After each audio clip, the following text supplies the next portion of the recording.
السلام علیکم ورحمۃ اللہ وبرکاتہ۔ 35 سال کا ایک شخص میرا ہاتھ تھام کر مجھے پاس بٹھایا۔ فارغ سر، میری کہانی سن لو۔ دیکھو نا، میں نے کتنے درد چھپا رکھے ہیں اس سینے میں۔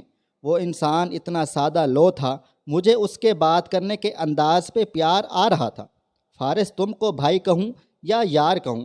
میں مسکرانے لگ گیا۔ آپ کو جو اچھا لگے آپ وہ کہہ لیں۔ اس کے چہرے سے مسکراہٹ غائب ہو گئی تھی۔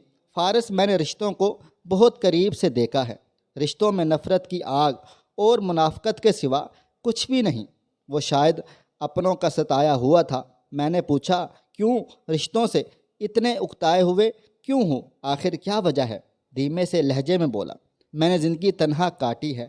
میرا نہ کوئی بھائی ہے، نہ بہن، نہ ماں، نہ باپ۔ میں حیران سا ہوا، کیا مطلب؟ فارغ، میرے باپ نے مجھے اتنے درد دیے ہیں، میں چاہ کر بھی سکون نہیں پا سکتا۔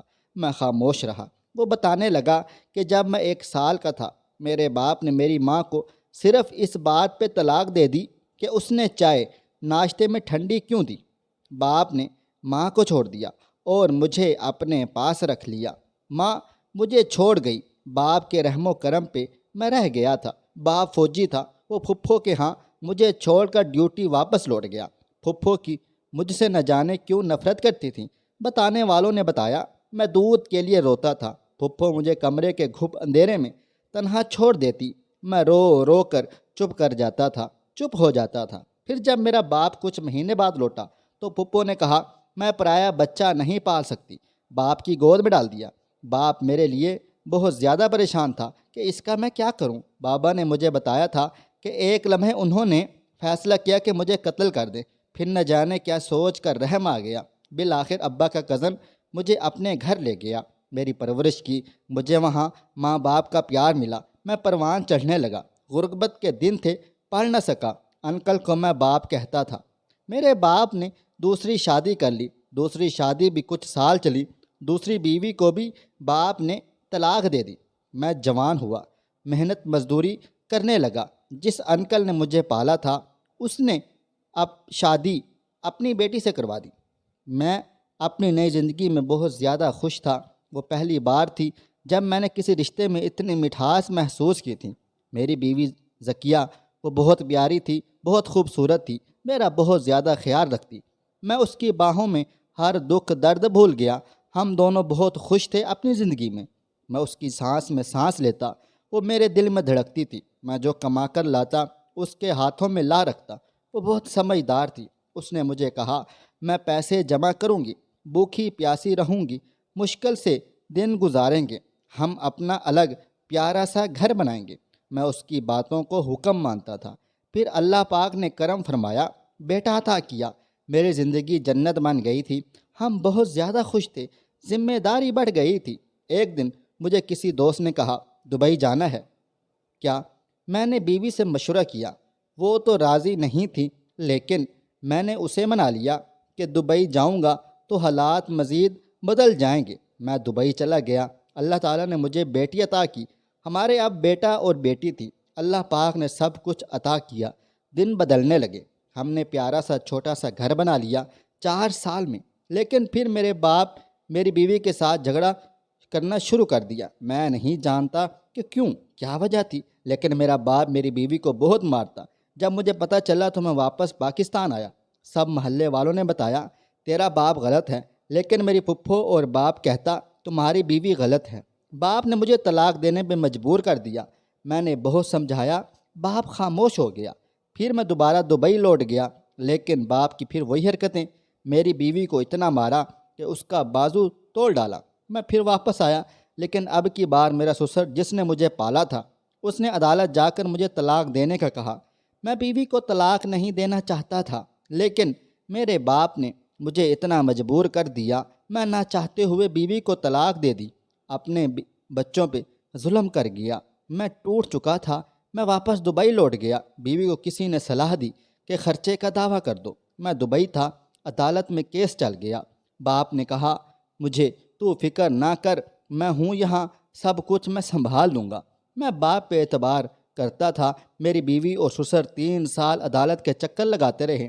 کیس یک طرفہ ہو گیا۔ عدالت نے میرے وارنٹ جاری کر دیے۔ اور مجھے 20 لاکھ روپے ڈگری جعلی کر دی جو مجھے اپنی بیوی کو دینے ہیں۔ سسر نے لکھوایا کہ جہیز میں 20 لاکھ کا سامان تھا۔ خیر باپ نے مجھ پہ نیکی کی، گھر بیچ کر کراچی چلا گیا۔ میں واپس آیا تو میرے گھر میں کوئی دوسرے لوگ رہ رہے تھے۔ میں دبئی لیبر کا کام کرتا تھا، مزدوری کیا کرتا تھا۔ میں نے خون پسینے سے کمائے 7 لاکھ روپے لیے پاکستان آیا، لیکن میرے سامنے ایک قیامت منتظر تھی۔ مجھے ہر صورت بیوی کو 20 لاکھ روپے ادا کرنے تھے۔ میں کیا کرتا؟ مجھے کوئی راستہ نظر نہیں آ رہا تھا۔ ہاں ایک راستہ تھا۔ میں چوری چپ کے سسرال گیا، بیوی کے قدم چوم لیے، اسے اللہ کا واسطہ دیا، کیس ختم کر دے، میں بچوں کا خرچ اٹھا لوں گا زندگی بھر۔ بیوی خاموش رہی۔ سسر آ گیا، مجھے گریبان سے پکڑا اور کہا 20 لاکھ ہر صورت دینے ہوں گے تم کو۔ میں نے اپنے زخمی ہاتھ دکھائے کہ میں محنت مزدوری کرتا ہوں، وہاں 20 لاکھ روپے میں کہاں سے دوں گا؟ میرے آنسو رائیگاں رہے۔ پھر میں نے باپ سے چھپ کر ایک پلاٹ لے رکھا تھا۔ وہ پلاٹ میں نے اپنی بیٹی کے لیے لیا تھا۔ بیوی کو 20 لاکھ روپے دیے۔ اب میں واپس بچپن کے دکھوں کے سائے میں لوٹ گیا تھا۔ میں پھر سے تنہا ہو گیا تھا۔ اب کوئی میرا نہ تھا، نہ گھر اپنا تھا، نہ کوئی رشتہ اپنا رہا۔ عدالت سے نکلتے ہوئے میں نے بیوی اور سسر سے بھری عدالت میں ہاتھ جوڑ کر معافی مانگی۔ میرا باپ مجھے پھر تباہ کر گیا۔ میں بیوی بچوں کو واپس لانا چاہتا تھا، لیکن وہ اب مجھ سے نفرت کرتی تھی۔ مجھے دھکا دے دیا۔ میں خاموش رہا۔ واپس اندھیروں میں لوٹ آیا۔ میں تنہا بیٹھا تھا۔ ماں کا کبھی کسی نے بتایا نہیں۔ میری ماں کہاں ہے؟ آج میں ماں کے سینے لگ کر بہت زیادہ رونا چاہتا تھا۔ آج دل تھا ماں کے آغوش میں چھپ جاتا اور بتاتا امی ایسا تھوڑی نہ کرتے ہیں اولاد کے ساتھ، لیکن کس سے کہتا؟ کوئی تھا ہی نہیں۔ میرا پتہ نہیں میرے نصیب ایسے کیوں ہیں۔ لوگ مجھے سائیں سائیں کہتے ہیں، مجھے دیوانہ سمجھتے ہیں۔ لوگ کیا جانے میں نے کتنی محرومیاں دیکھی ہوئی ہیں۔ فارس سر، میرا خدا جانتا ہے میں دو دن تک بھوکا رہا ہوں۔ کس سے کہتا؟ کوئی تھا بھلا میرا؟ دوسری شادی بھی کی تھی، لیکن بیوی دھوکہ دے گئی۔ میرے پیسے اور سونا لے کر بھاگ گئی تھی۔ کوئی ہے ہی نہیں جو مجھے سینے لگا کر میرے دکھ درد سن سکے۔ پتہ نہیں میں غلط تھا، منحوس تھا، یا باپ نے مجھے تباہ کیا۔ مجھے کچھ علم نہیں۔ فارس پتہ کیا؟ آنسو صاف کرتے ہوئے بولا، میری ذکیہ نے آج کسی اور سے شادی کر لی ہے۔ میری ذکیہ اب میری نہیں رہی۔ میں نے غلط کیا تھا نا اس کے ساتھ۔ میں اب سب کچھ اپنا گنوا بیٹھا ہوں۔ میں اپنے بیٹے اور بیٹی کو خرچہ بھیجتا ہوں، جتنا کماتا ہوں بچوں کو بھیج دیتا ہوں۔ وہ بلک بلک کر زاروں قطار رونے لگ گیا۔ میں نے اسے گلے سے لگایا، اس کے آنسو صاف کیے، اسے حوصلہ دیا۔ اس نے آخری الفاظ کہے، فارس سر، ماں کی محبت کیسی ہوتی ہے؟ ماں بہت پیار کرتی ہے نا اپنی اولاد سے۔ فلموں ڈراموں میں دیکھا ہے میں۔ کاش مجھے میری ماں کا پیار مل جاتا۔ آج 11 سال گزر گئے ہیں، میں پاکستان نہیں گیا، کوئی ہے ہی نہیں میرا۔ سب شام کو کام سے تھک ہار کر آتے ہیں، اپنی فیملی سے بات وغیرہ کرتے ہیں۔ میں تھک ہار کر تنہا بیٹھ جاتا ہوں، لوگوں کے میلے میں بھی تنہا ہوں۔ بھلا ایسی زندگی بھی گزاری ہے کسی نے؟ فارس سر، میں نے اس کے آنسو صاف کیے۔ فارس سر، اب میں تھک گیا ہوں۔ وہ اٹھا چل دیا۔ میرے لیے کتنے ہی سوالات چھوڑ گیا تھا۔ آخر کون ہے اس کی زندگی کو خاک کرنے والا، باپ یا وہ خود؟ آپ بتائیں، اس کی خوشیوں کا قاتل کون ہے؟ وہ شخص تو داستان غم سنا کر چلا گیا، مگر میں وہیں بیٹھا ہی رہا اور سوچ میں پڑ گیا کہ دنیا میں ایسے بھی لوگ موجود ہیں جو دل میں غموں کا سمندر لیے پھر رہے ہیں۔